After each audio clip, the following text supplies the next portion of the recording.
શ્રીજી મહારાજને વિભિન્ન દિવસે વિવિધ વસ્ત્રાલંકારોથી વિભૂષિત કરવામાં આવે છે. સોમવારે ગુલાબી, મંગળવારે પીળો, બુધવારે લીલો, ગુરુવારે કેસરી, શુક્રવારે શ્વેત, શનિવારે વાદળી અને રવિવારે લાલ વસ્ત્રો ધારણ કરી રાજા અને દેવ દ્વારિકાધીશ ભક્તો ભાવિકો દર્શનાર્થીઓને દર્શન આપે છે. ભગવાન વિષ્ણુના ચારેય હાથમાં શંખ, ચક્ર, ગદા, પદ્મ ધારણ કરવાના ક્રમમાં પરિવર્તનના કારણે તેમના 24 નામો છે. દ્વારકા ત્રિવિક્રમ ક્ષેત્ર પણ કહેવાય છે.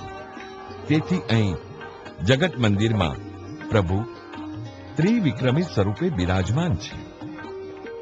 કલિકાલમાં શ્રી કૃષ્ણ પોતાની કળાને આ સ્વરૂપમાં સમાવીને દ્વારકાના મોક્ષ મંદિરમાં સ્થિત છે.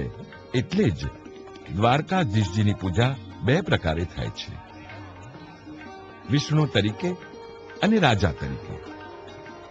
સૌ પ્રથમ વિષ્ણુ તરીકે વેદોક્ત અને ધર્મશાસ્ત્ર પ્રમાણે વૈદિક પુરાણોક્ત મંત્રો અને પંચામૃતાદિથી ષોડશોપચારી અર્ચના થાય છે.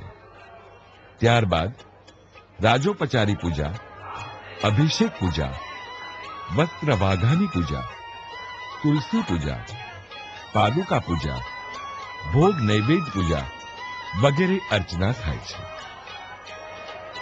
સવારનું વાતાવરણ ભક્તિમય હોય છે.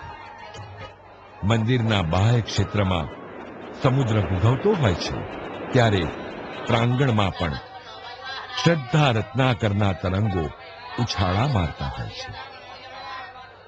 એક બાજુ વિદ્યાર્થીઓ વિષ્ણુ સહસ્ત્ર નામનો પાઠ કરતા હોય તો બીજી તરફ અર્ચન પૂજન ચાલતા હોય, માખણ મિશ્રિત પ્રસાદ વહેંચાતો હોય. ભાવના ભૂખ્યા ભગવાનને ભક્તિ ભર્યા ભાવિકો ભર ભાવનાથી ભજે છે. સવારે 9 વાગે શૃંગાર ભોગમાં શ્વેત વસ્ત્રો પરિધાન કરીને પ્રભુ બિરાજમાન છે અને અધીરતા, આતુરતા, આત્મીયતાથી શૃંગાર દર્શન માટે ભક્તો ઉમટે છે. આમ સ્નાન ભોગ, શૃંગાર દર્શન, શૃંગાર ભોગ, શૃંગાર આરતીનું આયોજન થાય છે.